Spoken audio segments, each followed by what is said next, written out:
Goeiedag liewe vriende. Ons het 'n baie lekker nuwe gesprek vandag. Ons praat 'n bietjie oor Genesis 1 tot 11. Natuurlik, soos wat baie sal sê, die absolute fondasie vir die res van die Bybel en wat 'n mens met Genesis 1 tot 11 doen op die ou end bepalend van hoe jy die res van die Bybel lees. So, ons is baie bevoorreg om vandag hier deur Dr. Willie McLeod geseën te word met sy teenwoordigheid. Hy het nou onlangs by Ratio Christi se konferensie, dit was in die Kaap gewees, nê? Nee. Ja, dis reg. In die Kaap het hy 'n aanbieding UCT. gedoen. UCT. 'n aanbieding Ja, gedoen spesifiek oor Genesis 1 tot 11 en ek het gedink dit sal lekker wees as ons sommer so 'n bietjie vragies kan vra rondom die inhoud. Maar voor ons nou daarby uitkom, net gou vinnig, Willie, waar is jy nou? Jy's by die ons het nou net gehoor, dis nie meer Afrika Christen Netwerk, jy's nou die Evangeliese Christen Netwerk. Waar is jy nou oral betrokke? ja, so by die ECN, die Evangeliese Christen Netwerk. Dit is eintlik soos 'n tipe van 'n beraad wat ons nadink en jy weet oor die uitdagings van ons tyd en wat kan die kerk vandag doen. Ons roeping veral uit Psalm 11 vers 3 uit. As die fondasies omgegooi word, wat kan die regverdige doen? So dis die groot vraagstuk voor ons. Dan is ek ook by Core Ideas betrokke. Dit is 'n groepering wat ons praat van die dialogistiek. Ek wil nou net vra oor dit, ja. Ja, uit Handelinge 17, jy weet daai woordjie wat Paulus daar gebruik wat hy het rondgeloop van weet in die sinagoge gepraat en almal wat hy dan teëgekom het op die markplein dialegomai. En dis maar waar dialoog vandaan kom. En as ons voel nogal dat die huidige kultuurverskywing wat in die samelewing gekom het, vra 'n baie spesiale benadering. Sagte tipe benadering waar baie mense die evangelie maak dit nie meer vir hulle sin nie, jy weet, dit is nie oortuigend nie, hulle voel dit maak nie sin nie en vir ons is dit belangrik om die evangelie so uit te pak dat dit vir al die jong mense van ons tyd sin maak, dat hulle verstaan, veral die gedagte van die verstaan, hoe werk die Bybel en die Bybelse boodskap en hoekom is die Bybel betroubaar? So die hoekom vraag. Jy weet die verdediging van die evangelie, die apologetiek kom al baie lank al. Maar vandag se wêreld, mense staan al so ver weg. Dis nie dat hulle in sommige gevalle is daar mense wat die evangelie natuurlik sterk aanval. Ons het so groeperings in Suid-Afrika en oor die wêreld. Maar die groter wyeer publiek, die jonger geslag, ek dink baie van hulle worstel met die vraag is, maak die Bybel sin?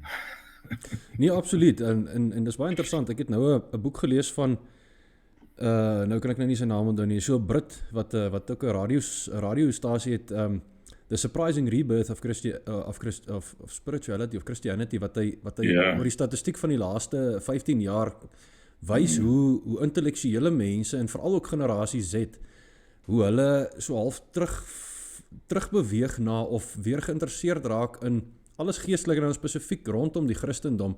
En dis baie verblydend en ek dink as 'n mens dan nou groeperings het soos julle of organisasies het wat is dit maar help met opleiding en goed ook om mense te bemagtig om met hierdie mense wat nuuskierig is of so net te praat in 'n taal wat hulle kan verstaan. Mense kan baie keer, ek dink ek trap baie keer in daai slaggat, mense kan so Christianese praat dat jy miskien hierdie ouens se nuuskierigheid so 'n bietjie blus. Dat as 'n mens op 'n manier kan praat wat hulle regtig kan verstaan en kan internaliseer, dan is die veld wat jy wen op die oomblik net soveel groter. Absoluut. Nee, dis absoluut waar, ja.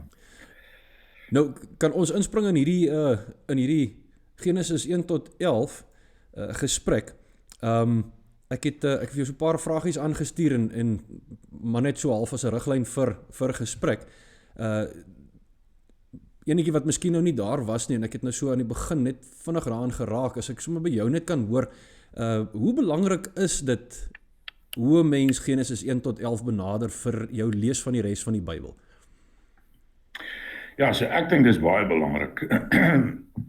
So as 'n mens na die Bybel kyk en jy lees Genesis, dan is dit duidelik dat Genesis 1 tot 11 dien eintlik as 'n voorgeskiedenis vir Abraham en die Abrameese patriargale tradisie wat daarna volg. So dit lê eintlik aan die basis en aan die hart. Dit is die heel verste, dis hoekom ons se benaming wat ons gebruik is die oergeskiedenis, primeval history, die heel vroegste periode wat ter sprake kom in Israel se gesprek oor hulle verlede. So die vraag is natuurlik hoe mense ons deur die loop van die gesprek vandag praat, maar teoloë en in die tyd waarin ons lewe is daar sterk sieninge dat dit eers baie laat geleen is van die Babiloniërs en in daai geval natuurlik is dit nie Israel se geskiedenis nie, dit is maar net stories wat hulle later van tyd opgemaak het om ook vir hulle self so 'n voorgeskiedenis te gee. Nou, jy weet, die feit dat die hele volk sommer 'n ander storie gaan aanvaar as die wat hulle mee bekend is, wat hulle mee oor eeue gekom het, maak net nie vir geen mens wat logika het sin nie. Maar ja, party mense in sekere kringe vir hulle maak dit sin. Nee, ek onthou, ek was in 2012 was ek by 'n VBO vir wetenskap en geloof en waar ons onder andere dan nou by die aard van Genesis 1 tot 11 bietjie stil gestaan het en ek gesels toe met van my kollegas daar van Woester af na die tyd, ek het daai tyd ook vreeslik nog geworstel met want mense is nou redelik deur 'n liberale seminarium ervaring en geworstel met maar hoe lees ek dit en ek onthou een van die kollegas het gesê hy beskou dit as oergeskiedenis, so half dis interessant om daarvan kennis te neem, maar dit is nie regtig belangrik vir hoe jy die res van die Bybel lees nie. Hy sê geskiedenis begin maar by Abraham en eintlik maar dit wat jy oor die Bybel moet dink begin by Abraham. Alles wat voor dit kom is a nice to know but not a need to know. Ja, dit is eintlik jammer. Kyk, Abraham is natuurlik sentraal belangrik, want vir my is Abraham eintlik die wig waaraan alles hang. As Abraham wegval en jy weet daar's 'n baie sterk stroom in die liberale teologie waar Abraham laat wegval van Setert se boek oor Abraham verskyn het omtrent 50 jaar gelede. En dit het geweldig skade gedoen, want intussen is alles wat van Setert in sy boek gesê het oor Abraham is natuurlik nou die situasie deel verander in die argeologie, alles wat ons weet. Elke punt wat hy opgeopper het en wat hy genoem het om te sê dat Abraham was nie histories nie en dit is baie laat geskryf, daai tradisies en al sulke goed, ons het nie, dis nie vandag se gesprek nie, maar dit het intussen het ons presies die teenoorgestelde prentjie ontwikkel wat baie eerder wys na baie sterk wys, moet ek sê, veral saam met die Mari tekste daai historiese Abraham. So en dan voor Abraham is net so belangrik want jy weet dit ondersteun die patriargale verhale en veral die Abrahamese geskiedenis. Dat Abraham val nie uit die lug uit nie. Jy weet. As jy iemand wat net uit die lug uitval is daar altyd 'n groot vraagteken. Maar as jy 'n geskiedenis het, jy weet dis soos memory. Ek en my vrou praat nou die dag bietjie oor die feit dat ons goed kan onthou en as dis deur te onthou wat ons mens is. As jy nie kan onthou nie, wat wees jy? Jy weet nie wie jy is nie. So ek dink dis uiters belangrik, elke aspek daarvan. En vir myself persoonlik is die oorgeskiedenis natuurlik fascinerend, want ek stel nou belang in daai vroeë periode en ek het self, was ek bevoorreg vir 'n tyd om ook die destydse hoof van die ou en naby Oosterse studies daar by Unisa, professor Vermaak, saam deel te wees aan 'n studiegroep wat ons die Sumeriese tekste gelees het en so aan en dit het my net gefascineer en dit is hoe my belangstelling in hierdie vroeë wêreld begin het, soos ek ook vandag bietjie verder sal uitpak soos ons gesels, ja. Ja, wonderlik. So die eerste vraagie, as 'n mens 'n bietjie kan onderskei tussen die verskillende die oorhoofse maniere hoe mense Genesis 1 tot 11 benader. Wat ek ook uit jou aanbieding daar by Ratio Christi gesien het, is dat die een is, hulle beskou hom of as mite en die ander een is of as geskiedenis. Nou dis bietjie meer genuanceerd as net dis of mite of geskiedenis. Daar soos verskillende verstande van mite en verskillende verstande van geskiedenis. So hoe onderskei 'n mens tussen hierdie twee wanneer dit kom by Genesis? Ja, so die eerste is maar mites. Daar is baie prominente apologete byvoorbeeld wat dit as oermites beskou. Jy weet dat want hulle voer Abraham byvoorbeeld terug sê maar omdat ons nie sommige Abraham so verstaan dat hy die eerste persoon was wat geskape is en Adam. Adam en dan trek hulle dit deur na die heel eerste mens dan nou wat in die geskiedenis gelewe het, sê nou maar 600 000 jaar terug of iets, Vir my is dit heeltemal te ver verwyderd van die konteks van die oorgeskiedenis wat duidelik uit 'n Midde-Ooste se veral Mesopotamiese agtergrond kom. Daar's geen twyfel oor dit nie. Daar's baie sterk soos ons ook vandag sal gesels Mesopotamiese invloede. So by mites, veral in die Midde-Ooste se konteks, verstaan ons gewoonlik dat hulle nagedink het oor die ultimate, jy weet die uiteindelike vraagstukke van die lewe, die gode, die essensie van die gode, die kosmos, baie aspekte oor hulle menswees en hulle lewens. So dit hulle het probeer verstaan, sin maak van die wêreld, soos ons tot vandag maar probeer sin maak en dan het hulle daar rondom stories vertel. Nou, een bepaalde groepering van mite, en dis die een wat hier belangrik is historiese mites. Jy het verskillende soorte mites, ek onderskei 4 soorte, maar hierdie ene, die historiese mites, is interessant, want dit is 'n mite wat eintlik van geskiedenis afkomstig is. So wanneer geskiedenis sy konteks verloor, sy historiese konteks, raak dit in effek 'n tydlose mite. En ek kan verstaan dat sommige die verhale in Genesis so wil lees, of so wou lees, want die rede is, hulle voel dat daar's nie 'n duidelike historiese konteks ter sprake hier nie.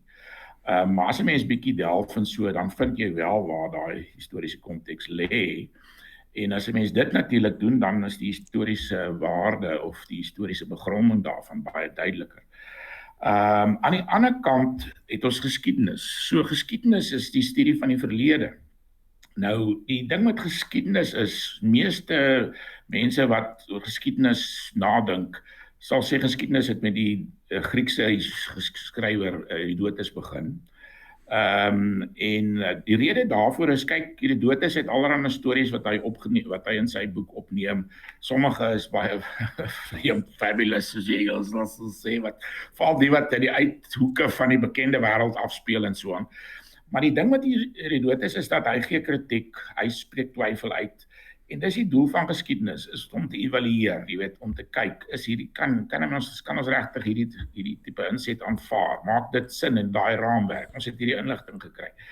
Nou, uit die aard van die saak het die vroeë mens nie daai toegang gehad tot al daai verskillende inligting wat ons vandag het nie. En geskiedskrywing soos ons dit ken, kom tot 'n groot mate uit die wetenskaplike era. So ons kyk vandag is geskiedenis basies aan die een kant het ons feite, aan die ander kant het ons 'n narratief wat ons rondom daai feite bou.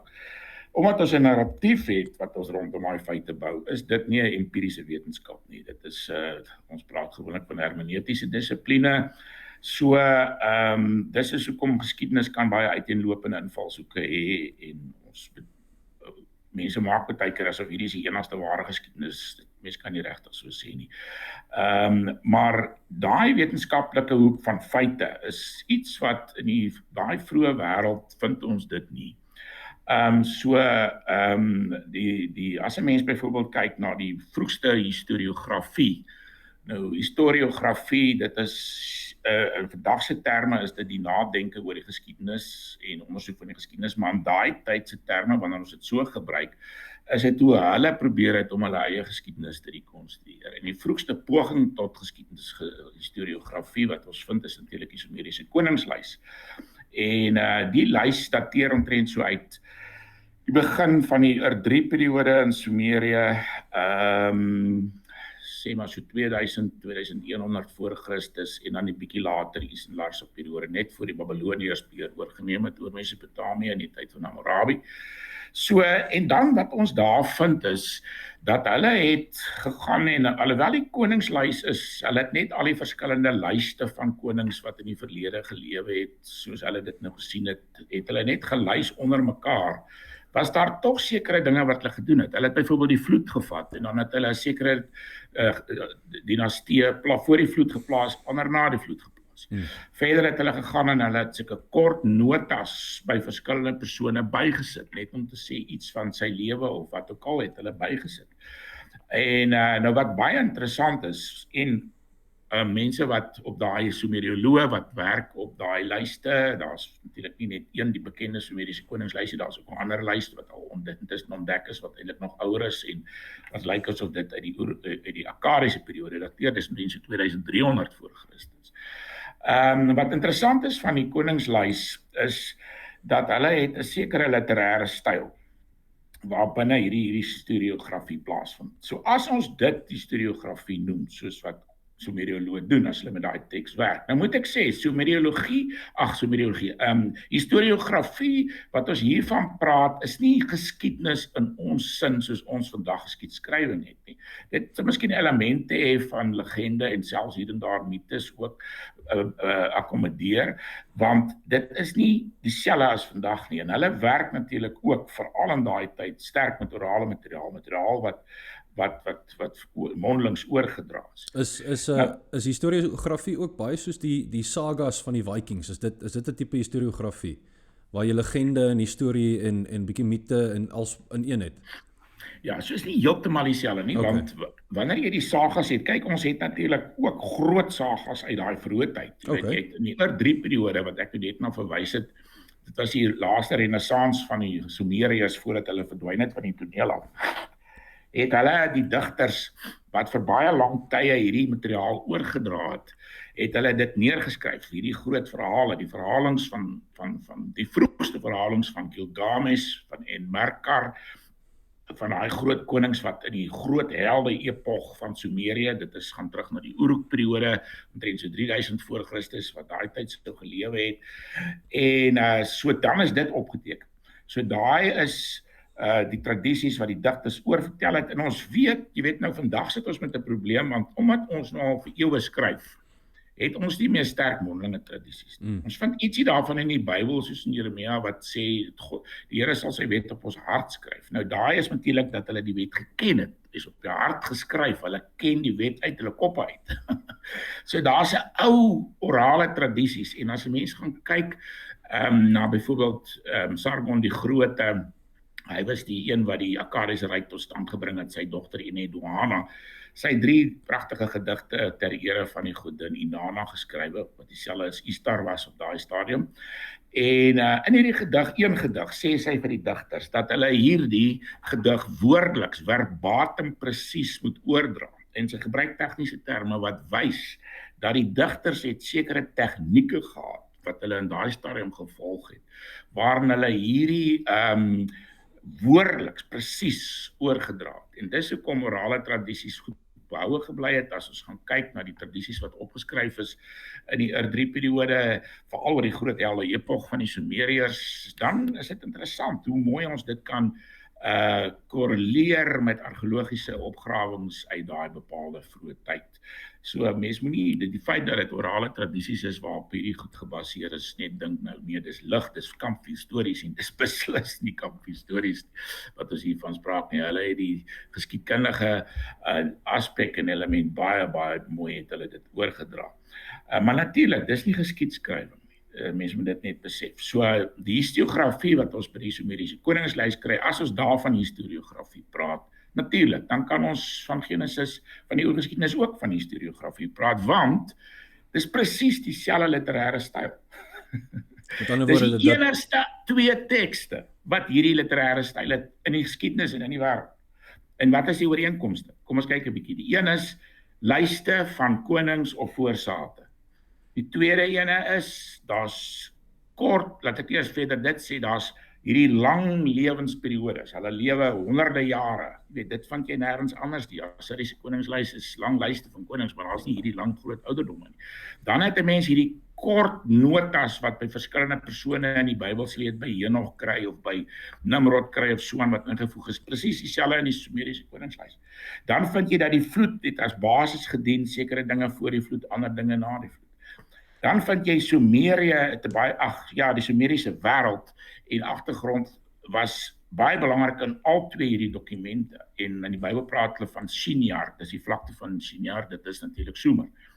En verder is daar van hierdie dinastieë, veral die wat in Uruk was na die vloed, wat in beide dokumente voorkom. En sommige Bybelgeleerdes, ek praat nou maar van Bybelgeleerdes, is my so moeilik om te versluit wat 'n term wat ons hier gebruik. Jy weet, die Bybel praat, in die ou Bybel dink ek is dit die wetgeleerdes. Skrifgeleerdes. Toe ek was skrifgeleerdes gesê, ons sê maar by die Bybelgeleerdes praat. Want jy weet, die ouens wil praat van Bybel, van Bybelwetenskaplikes, maar dit is net vir my een tree te ver, want dit is nie definitief nie 'n empiriese wetenskap. Ja. So Bybelgeleerdheid, so as 'n mens daar gaan kyk, dan vind 'n mens sommige van hulle is van mening dat sommige persone ooreenkomstig is. Jy weet, soos Nimrod in die Bybel word byvoorbeeld met Enmerkar vereenselwig, wat in al twee lyste voorkom. Sy vader, in die Bybel is dit Cush, kom een met Meskiach Kas, waar jy Cush het, die soos 'n verkorte vorm, Meskiach Kager. So, wat ek vir jou probeer sê is, hierdie literêre styl, wat ons vind by die koningslys, vind ons in die oorgeskiedenis. Nou, mense gebruik nie 'n literêre styl duisende jare later om te probeer in daai styl skryf nie. Mense doen dit net nie. Mense skryf in 'n eie tyd se styl. So dit sê vir ons, die tyd waarin hierdie waarskynlik geskryf is in die tyd wat die Sumeriese koningslys in sirkulasie was. So dit is die tipe styl van die tyd. En daarom kan ons van historiografie praat in terme van die oorgeskiedenis, want dit is dienooreenkomstig met hoe ons die Sumeriese koningslys beskou. Maar weer eens, dit is nie geskiedskrywing nie, maar dit is ook nie mites nie, dit is nie net stories wat opgemaak is in terme van hulle pogings om dinge te verstaan, hulle eie geskiedenis te verstaan nie. Dit is gebaseer op 'n geskiedkundige raamwerk. En in die geval van die Bybelse in die oorgeskiedenis is dit verstommend hoe ooreenkomstig dit is met 'n baie sinvolle rekonstruksie van die Sumeriese geskiedenis in daai vroeë periode. So dis hoekom ek glo dat daar's 'n baie duidelike historiese basis vir die oorgeskiedenis. Dit sê nie, mense moet natuurlik elkeen van die verhalings vat as sê maar soos die skepingsverhaling of as 'n mens kyk na Adam en Eva en so aan, elkeen moet 'n mens op sy eie meriete beoordeel en na alles kyk, want daar's by elkeen verskillende aspekte wat inspel en so aan. Maar net in die geheel gesien, as mense net algemeen so praat daaroor. Nee, dit was een van die goed wat ek dink in my tweede jaar in 'n Ou Testament klas of 'n segment van ons tweede jaar Ou Testament bietjie my voete onder my uitgeslaan het in terme van my vertroue in die Bybel, was hierdie hele ding van, maar kyk 'n bietjie na al hierdie ander kulture wat dieselfde stories vertel, die god El, wat my prof het my gesê het, maar dit was 'n Mesopotamiese god wat redelik wyd bekend was, en jy kry mos nou die Jode wat praat van Elohim en El Shaddai en El Elyon en al die goed, en sê hulle maar en jy het die ervaring gehad dat wat vir jou probeer gesê word is, maar dis nie 'n unieke godsdiens. Dit is 'n klomp leen by ander kulture en 'n kom ons sê 'n herwinning van klomp materiaal uit van die ander kulture en ander godsdienste uit, wat die Jodes basies hulle eie unieke ding probeer maak het om vir hulle self 'n unieke godsdienst te konstrueer. En ek dink dit is die groot vraag vir my rondom Genesis 1 tot 11 is, moet 'n mens dit sien, en jy het nou mooi daarna verwys, want dit was ook een van die goed wat baie in daai klas gesê was, is hierdie is mites wat ontwerp is om vir hulle te help sin maak van hulle plek in die wêreld en hoekom sekere goed op sekere maniere gebeur, natuurlik voor wetenskaplike verduidelikings vir sekere natuurlike gebeurtenisse, en 'n klomp van dit is dan nou 'n fantastiese element aangeplak en dan gesê, maar dit was God wat dit gedoen het, of dis hierdie El karakter, of so ek dink dis my vraag is, sien ons dit dat hier vir die Joodse godsdienst wat nou natuurlik in die Christendom ingegaan het, dat dit 'n leen en 'n rekonstruksie en 'n herwinning van 'n klomp van hierdie kulture rondom hulle is, 'n tipe van kom ons kerf vir ons 'n unieke plek in hierdie wêreld uit, of is daar iets anders? Is daar, ek dink die woord wat jy gebruik het in die aanbieding is, dis eerder iets wat hulle ontvang het van iewers anders af, as iets wat hulle geleen het en saamgekabbel het. Ja, so dit is uiters belangrik, die punt wat jy nou aanroer. So, daar's eintlik twee, kom ons sê maar, hipoteses. Die een hipotese is die meer bekende een in teologiese kringe, dis die Babyloniese hipotese. So wat hulle sê is dat Israel het baie van hierdie idees by die Babyloniërs ontleen. Baie later ook natuurlik. Ja, en dan was op 'n stadium 'n sterk skool wat geglo het dit was in die monarchistiese periode, maar deesdae is die sterkste stroom dat dit was na die ballingskap. So dit is in die Persiese periode wat dit plaasgevind het. Dis baie laat. So as dit in daai tyd ontleen is, dan is dit natuurlik glad nie geskiedenis nie. Dat is 2000 jaar na wanneer die gebeurtenisse sou plaasvind. Ja, so dan het Israel gegaan en hulle het voorgeskiedenis loop leen by die Babiloniërs. En die rede hoekom hulle dit sê is gewoon omdat daar so baie Mesopotamiese materiaal is in Genesis 1 tot 11. So die vraag is hoe op die aarde beland hierdie Mesopotamiese materiaal in Israel se voorgeskiedenis wat bly in Kanaan. Jy sien. So nou die probleem wat ek maar net het is baie eenvoudig. Hoekom ek glad hoegenaamd nie dit vir my glad nie sin maak. Die eerste is wat ek nou net na verwys het. En dit is die oorgeskiedenis is in 'n literêre styl geskryf, soos enige ander dokument. En die enigste tyd wat daai literêre styl in aksie was en gebruik is, was in die jare 2000 tot 1800 voor Christus, daai periode. Selfs 'n bietjie voor 1800. So daai is vroeg. En dit beteken, hoekom sal hulle dit in daai selfde literêre styl skryf 1500 jaar later, nog meer 1800, 1700 jaar later. Dit maak net glad nie sin. Die tweede ding, hoekom ek heeltemal gedink daai siening is verkeerd, is omdat as 'n mens kyk na die oorgeskiedenis, is daar letterlik geen Babiloniese invloed. Nou hierdie is 'n kernbelangrike aspek. So daar's duidelike Sumeriese invloed uit die vroeëre periode.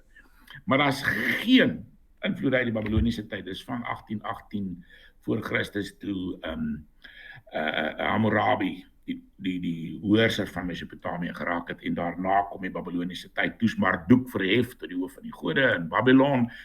So die grootste rede vir my om dit heeltemal te verwerp is daar's net geen invloed nie. As 'n mens dit is nie so altyd so maklik om te argumenteer op die gedagte van daar is net niks van dit nie, want dit kan later verander.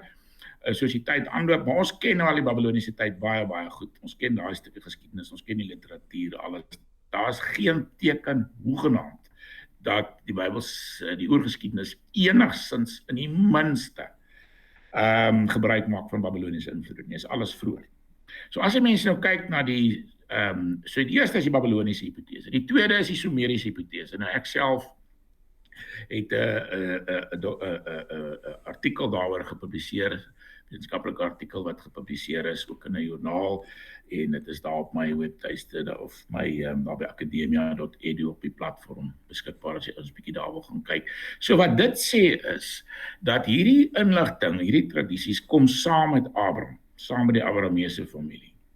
So die Abrahamese familie, onthou, kom uit Sumerië uit. Hulle het daar gebly. Abraham kom van Ur af. Ur is 'n dorp, was die belangrikste dorp in die Ur-3 periode, dis na Ur verwys.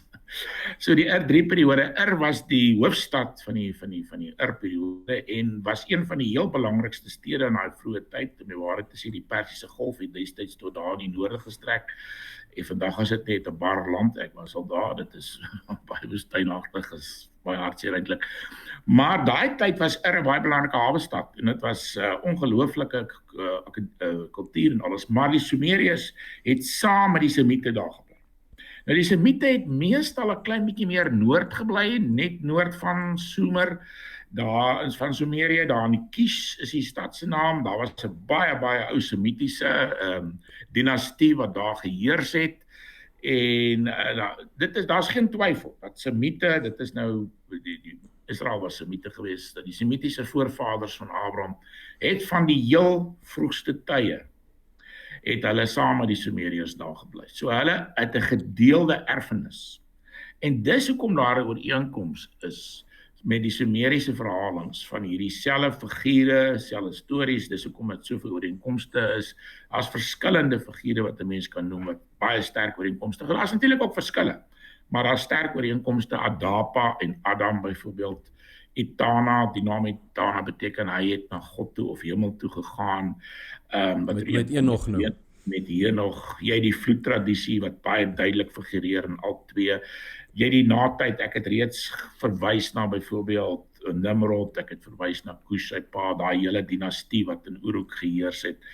Jy het Enmebaragesi was die heel eerste historiese koning wat ons bewys van het, wat ons het 'n inskripsie van hom, hy kom ooreen met Peleg in die Bybel, Barag Peleg, jy kan dadelik sien die BNP's is tipies omgeruil en die R en die L. So daar het ons sit met figure wat, en dan sê hy ook in daai tyd was dit die tyd van die nasies, wat die verdeling van die aarde plaasvind dit in die Bybelse weergawe wat waarskynlik praat van die toring van Babel gebeure. En ek verbind dit met die met die gebeure by Eridu, waar hulle baie groot tempelplatform gebou het in daai tyd, wat presies net die Bybel sê, aan die einde van die Uruk-periode verlate gelaat is, en dit was die oudste en die belangrikste heiligdom gewees in die, ek moet eers miskien sê waar die vloed sit. So die vloed, ek dink meeste Bybelgeleerdes wat voel dat die Bybel het 'n betroubare agtergrond geskiedenis, sal dit koppel met die vloed wat se olie gevind het by Ur, en wat ook gevind is by ander plekke, nie net daar nie, selfs so ver as Elam, so, en 'n sekere geoloog wat navorsing gaan doen het oor hierdie kwessie, is van mening dat dit die see was wat die land oorspoel het, so dit was 'n geweldige vloed. En dit was nie net 'n rivier wat sy walle oorstroom het nie, en dit val tussen die Ubaid en die Uruk-periode, so dis in die begin van die Uruk-periode. Nou hang dit weer af van datering, ons sal seker 'n bietjie nog oor daterings praat, maar as jy die lae Uruk-periode datering gebruik, soos ek doen, dan is dit sê maar so 3400-3500 voor Christus, en dan het ons 'n baie duidelike afbakening van waar is die vloed. En dan daarna het ons die Uruk-periode. So ons het 'n baie duidelike afbakening van wat soek ons in die argeologie. En ons het lekker Sumeriese en ons het Bybelse verhaling van die belangrikste persone wat in daai tyd gelewe het. En ons kan argeologies gaan sien, yes, en pas dit in. So daai is 'n fantastiese interessante veld en wêreld, en daar's net geen twyfel dat Abraham se voorouers hierdie goed oorgelewer het, en ek persoonlik glo dat die bronmateriaal wat Moses gebruik kom waarskynlik van Abraham. Vir die oorgeskiedenis het so 'n ander tipe karakter, nê, as die patriargale tradisies.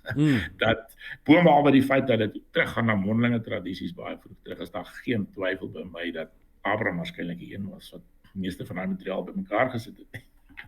Nee, so ek dink die belangrike ding wat ek by jou hoor wanneer mens deur al hierdie goed gesels, is jy die Bybelse verhaling, jy die korrelasie met 'n klomp van daai periodes en persone en gebeurtenisse uit van die ander groot kulture wat wel bekend is vanuit die sekulêre historiese, en jy het argeologiese korrelasie met van hierdie groot gebeurtenisse, en ek dink dit was die groot ding vir my gewees, is om die betroubaarheid van Genesis 1 tot 11 as gegrond in geskiedenis en in feitelikheid, dat 'n mens dit op 'n manier kan vasstel. Dis wat ek by jou hoor, is mens kan seker wees dat dit is nie maar net 'n oergeskiedenis wat hier uit die lug uit getrek is of saamgeflans is, en net om dit so 'n bietjie mooi verhalend te maak vir die Jode om vir hulle self 'n konteks te skep nie, maar dat dit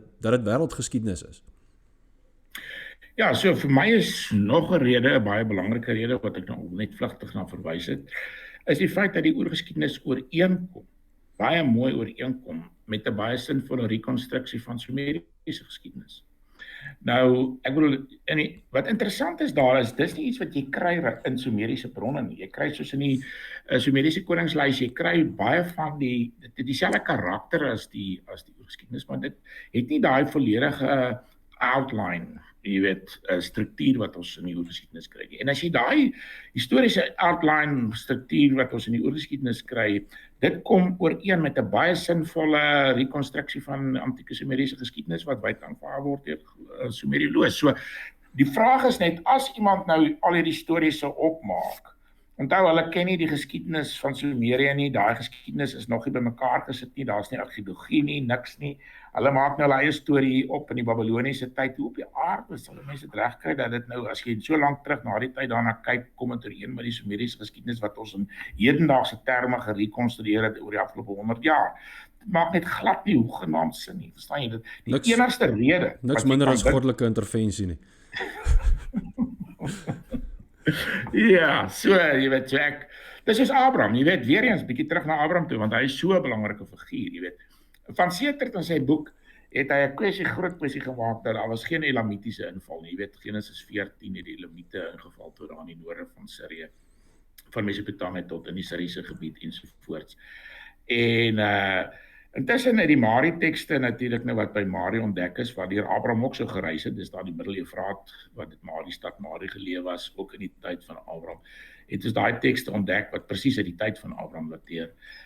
En skielik vind ons, ja, die Elamite was daar bo. Hulle het daar regeer. So jy weet, hulle het daar die beheer uitgeoefen en daar was sulke invalle wat gemaak is in die rigting van Kanaan in daai tyd. Ons het verskillende voorbeelde van dit. So jy weet, skielik is daar 'n heel ander prentjie, totaal ander prentjie. Ons weet vandag dit is inderdaad die geval. En om die waarheid te sê, die persoon wat die oorhoofse leier was van daai hele beheer wat die Elamite uitgevoer het, was die broer van die Elamitiese koning, 'n man met die naam van Kuduzulu.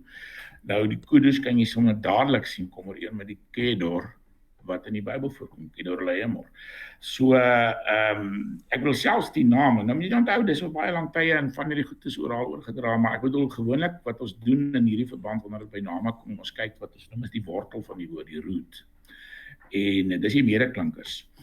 So, jy weet, daar is geen twyfel dat dit dieselfde naam is. Om die waarheid te sê, Van Seertert in daai boek van hom sê hy, as ons so 'n naam kry, hy sê maar, jy weet, ja, vandag weet ons, dit is inderdaad so. Ek dink dis ook iets wat ek oor die laaste so 10, 15 jaar begin agterkom met ek weet nie of die ouens meer geld begin kry het of wat nie, maar daar's 'n geweldige klomp verskriklike belangrike argeologiese ontdekkings gemaak in die laaste klompie jare. En wat 'n klomp van die gebeurtenisse in die Bybel op die ou end verifieer. En wat sleg is as 'n mens teruggaan na sê maar 150 jaar teruggaan toe klomp van hierdie opgrawings en ontdekkings nog nie gemaak is nie, dan sou die ouens dis amper daai ingesteldheid guilty until proven innocent, dat die Bybel nonsens praat tot ons dit argeologies kan bewys as waar. Ja. En dan ontdek hulle 'n ding wat ek dink daar's 'n hele stad iewers ontdek waar die ouens gesê het nie bestaan het nie, want daar's geen argeologiese bewyse daarvoor, en toe ontdek hulle hierdie hele stad met 20,000 kleitablette en goed. Dus okay, sorry, die plek het toe nou regtig bestaan, die Bybel het nie nonsens gepraat nie. En dis vir my al sleg dat 'n mens deur daai proses moet gaan van ons moet eers die ontdekkings kry voordat die Bybel op die eind geloofwaardig of die data wat die Bybel vir 'n mens dan nou gee as geloofwaardig beskou word. Ja, so kyk in daai tyd, die tyd wat jy van praat, omtrent 150 jaar terug, was die positivisme baie sterk geweest. Dit beteken hulle het gesê as daar nie 'n positiewe bewys is nie, kan ons dit nie glo nie. Dis hierdie ouens wat empirisiste sonder bewyse wil hulle niks aanvaar nie. So hulle kyk glad nie na sagte getuienis soos tradisies, selfs tekste en so aan. Hulle soek net feite. En nou die moeilikheid is maar net eenvoudig dat die wêreld werk nie so nie. En tot vandag het daai positivisme 'n geweldig sterk invloed in argeologiese kringe. Want die moeilikheid met argeoloë is, hulle verstaan nie die beperkings van hulle dissipline nie. Jy weet, hulle dink, soos baie wetenskaplikes in die natuurwetenskap, maar as jy nou soos ek wat 'n wetenskapsfilosoof is, kyk na hierdie dissiplines en veral natuurlik na hierdie argeologie, dit is net eenvoudig, weer eens, is dit nie empiriese wetenskap nie. Nou dit mag vreemd klink, want dit is empiries, maar dit lê nie op dieselfde vlak as die natuurwetenskappe in soverre dit 'n empiriese wetenskap is. Vanweë die gaping wat daar is tussen dit wat ons ontdek en die destydse geskiedenis. Dis 'n gaping wat ons op geen manier na die geskiedenis kan oorkom nie, want ons weet nie hoe ons het net 'n hedendaagse werklikheid. Die destydse werklikheid is vir ons verlore. So jy sal kry, daar was op 'n stadium, vat nou maar Dawid net. Daar was op 'n stadium sterk sprake. Dawid het nooit gelewe nie, net soos met Abraham. Ja, hulle wou niks weet daarvan nie. Ek het hierso partykeer ek van die boeke gesien waar die ouens, jong, jy kan nie glo die teorieë wat die ouens uitdink in die lang stories nie. En toe ontdek hulle die Tel Dan-stele, waar verwys word na huis van Dawid, en dis mos skaars 100 jaar na Dawid. Ek meen, en die ergste van alles is met die eerste opgrawings toe hulle die stele bring. Toe is daar 'n klomp ouens wat sê nee, dit is vervals, dit moet vervals wees, want hulle is so vas in hulle eie siening. En die volgende jaar toe hulle weer by daar by Tel Dan gaan grawe, dis nou in die noorde van Israel, toe vind hulle 'n klein stukkie. En toe hulle hom daar by die groot stela bring, toe pas hy presies in. En nou ja, toe is die honde nou gesnoer, en sedertdien het die hele ding nou gedraai. Maar die hele dissipline het na 'n rigting beweeg waar daar was 'n algemene konsensus dat Dawid het nie gelewe nie. Toe ontdek hulle nou hierdie stele. Jy sien, so die probleem is die oomblik as jy jou hele storie bou op dit wat jy dink, wat jy nie positiewe bewys voor het nie. Môre ontdek hulle iets. En dit is die hele geskiedenis van soos die Elamitiese inval. En die ergste van die Elamitiese inval, ek het nog nooit gesien dat dit in die groot klok opgehang word nie. Ek het nog nooit gesien dat hulle groot kwessie maak, dis ontdek of dit het net so in die stilte gebeur. Hulle het dit ontdek. Veral in die Maria tekste is daar heel wat inligting oor dit. Ons kan om die waarheid te sê, daai hele tydperk kan ons redelik goed rekonstrueer van maand tot maand en in elke maand kan ons binne die maand nog presies watter daad wat gebeur. Dis 'n presiese rekonstruksie uit al die baie briewe wat daar opgegrawe is, wat teen en weer gestuur is in daai periode. So jy weet, dit is net eenvoudig. Maar ek dink dit het maar ons groot probleem is eintlik in die kritiese Bybelwetenskap, as ek dit nou so kan noem. Sit ons met mense wat net eenvoudig glad nie glo nie. Hulle is ateïste, sterk ateïsties, en hulle is mense wat die hooftoon voer wanneer dit kom by joernale wat hierdie tipe goed wil publiseer. Hulle is soos in die ou tyd die hoëpriesters van die veld, jy weet. So dit maak dit maar moeilik. En wanneer die media praat met mense, praat hulle met hierdie ouens wat ateïste is, maar Bybelwetenskaplik is en wat dan nou sê het en besluit neem oor wat is nou waar en nie waar nie rondom die Bybel. Dis baie hartseer storie. En dat jy vanuit jou spesifieke lens of jou spesifieke dogmatiese ingesteldheid dan nou oordeel vel oor dit wat jy sê nou maar in die Bybel mee te doen kry. Ek onthou die datering van die groot profete en 'n klomp van daai goed is gebaseer op 'n naturalistiese ingesteldheid dat profesie is nie moontlik nie. Met ander woorde, Presies. as Jesaja profesie uitspreek, dan kan dit nie voor dit gebeur het geskryf gewees het nie, dit moes na die tyd geskryf gewees het. So ons datering, en ek dink dis ek dink is hier by die laaste vraagie wat ek wil uitkom, is daai beginsel van data over dogma. Wanneer 'n mens die Bybel lees, dat 'n mens hoe navigeer jy so, want ons kan nie as Christene sê ons lees die Bybel suiwer net met 'n data ingesteldheid nie. Ons het 'n spesifieke teologiese bril wanneer ons na die Bybel toe kom, omdat ons die Bybel as 'n geheel sien en nie net as 'n los klomp geskiedkundige dokumente nie. Net so kom baie van hierdie ander ouens met hulle ideologiese of hulle ateïstiese of naturalistiese lense ingesteldhede na die Bybel toe. Wat sou die beste manier wees, ek dink vir Christene om dit te navigeer, want weer eens soos wat jy nou sê, ons kom miskien met ons positivistiese ingesteldheid na 'n teks soos Genesis 1 en Genesis 2 toe. Natuurlik ook na die res van Genesis 1 tot 11 en ons hang alles aan 100% feitelike korrektheid, soos wat hulle maar die ouens beskuldig van fundamentalisme. Maar dan kyk 'n mens na die verskillende datapunte en goed, dan kom jy agter, dis nie so eenvoudig nie. Wat sou 'n mooi 'n veilige benadering wees in terme van die verbintenis tussen data en dogma? Ja, so ek dink mense moet maar net van die begin af verseker die wêreld is baie meer kompleks as wat 'n mens sou wou dink. En as dit kom by vroeë tekste en vroeë rekonstruksie van vroeë geskiedenis, soos ons nou gepraat het. Ek bedoel, ons praat van, as ons nou die Sumeriese hipotese aanvaar en dit kom van Abraham af, dan praat ons van 2000 voor Christus. Ons praat van 1900, 1800 voor Christus. Dis baie vroeg. So die historiografie wat hulle doen is nie die geskiedenis wat ons vandag doen. En die moeilikheid met baie Christene, selfs baie konservatiewe Christene, hulle lees die Bybel met 'n wetenskaplike bril. Jy sal dit nie glo nie.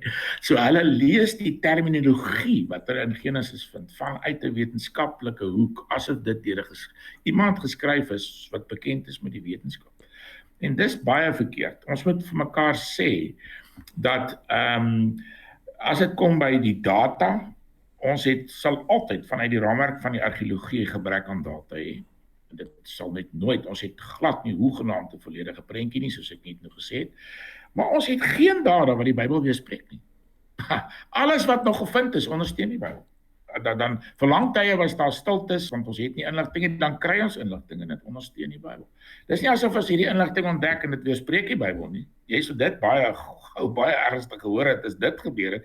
Dit weerspreek nie die Bybel nie. So dan gebruik ons wat ons praat van sagter getuienis, soft evidence. Dit is wat tradisies inkom, dis waar 'n mens 'n goeie oordeel vel oor goeders wat jy begin dink.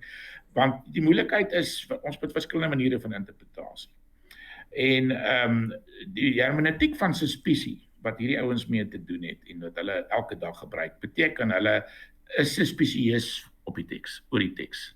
Van die begin af, hulle vertrekpunt is, die teks is waarskynlik verkeerd en vals. Die oues in die vroeë tyd, 150 jaar terug, toe hierdie hele dissipline ontstaan het, was die vertrekpunt, hierdie is primitiewe mense wat nie veel weet nie, jy weet, ons is die geleerdes, ons is die ouens wat regtig, ons kyk objektief na die wêreld, ons is wetenskaplikes, hulle was hierdie primitiewe spesie. Vandag is dit belaglik om so te dink, maar dit was die begronding van die dissipline. Dis hoe die dissipline ontstaan het, en van die goed wat uit daai tyd kom is vasgelê in die dissipline. En dis ontsaglik hartseer eintlik, want vandag weet ons, daai mense was uiters gesofistikeerd, en dit is nie asof hulle primitiewe mense was. En ons probleem is, wat wetenskaplikes nou en geleerdes en almal filosofe beter as ander miskien verstaan, is elkeen kom met 'n vooropgestelde idee na die teks toe. So daar is nie iets soos 'n neutrale lees van enige teks nie. Ons kan nie, ons goeie hermeneutiek maak natuurlik probeer streef daarna toe om so goed moontlik die teks in sy eie terme te verstaan en om nie jou wêreld van die teks te bring soos in die postmodernisme nie. Maar nog steeds, ons kan nie praat van 'n objektiewe interpretasie nie. En jy weet, die oomblik as ons dit verstaan, daar's verskillende narratiewe wat ons saamstel. En ons het 'n narratief oor die Bybel. Die punt is net, die narratief wat ons het is baie goed gefondeer op elke front reg deur die geskiedenis. Ons kan op baie elke plek kan ons wys, soos jy nou van datapunte ensovoorts praat. Ek bedoel, daar is sekerlik leemtes in die sin as inligting wat nog nie beskikbaar is nie, of nie genoeg inligting nie, so aan wat ons maar voor moet wag. Maar dit is 'n baie sinvolle narratief, en die ander narratiewe wat ook op die tafel is, want dit is vandag, gaan dit maar oor 'n kompetisie tussen narratiewe. As jy mooi na hulle kyk, kom jy net agter dit werk net nie. Daar is soveel gate, gapings, dit word gestoot deur sekere ideologiese perspektiewe. Ek moet net na die ateïste verwys wat in die Bybel, hulle hou van hulle self die Bybelwetenskaplikes te noem. Jy weet, so dit is eintlik 'n baie hartseer storie, maar ek glo as 'n mens self moeite doen en onder wat die Bybel sê hy wat soek sal vind. As ons 'n bietjie gaan krap, sal ons gou agterkom. Die Bybelse narratief is baie goed gefondeer, hy staan lekker sterk. En na my mening, as ons die narratiewe vergelyk, en selfs in moeilike periodes, soos die uittog, al daai tipe van goed, is daar geen twyfel nie dat tussen die verskillende narratiewe wat beskikbaar is die Bybelse narratief definitief na my mening die een wat die meeste sin maak. Ek wil nou sê soos wat die ouens wat Paulus gesê het, baie dankie, jou geleerdheid maak jou mal. Maar nee, vreeslik dankie. Dit was nou regtig lekker om iemand wat so diep ingegrou het in al hierdie geskiedenis en goed, dat 'n mens nou so 'n bietjie by jou voete kon gesit het.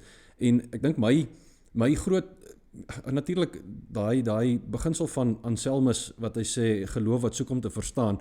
Geloof is 'n mens se anker, maar die rustigheid wat 'n mens ervaar wanneer jou geloof bevestig word deur die tipe gesprekke wat 'n mens vanoggend gehad het. Luister, hierdie goed het begronding. Dit is nie uit die lug uit getrek nie. Dis nie iemand wat op 'n klip gesit het en 'n klomp interessante en fantastiese gedagtes uitgedink het nie.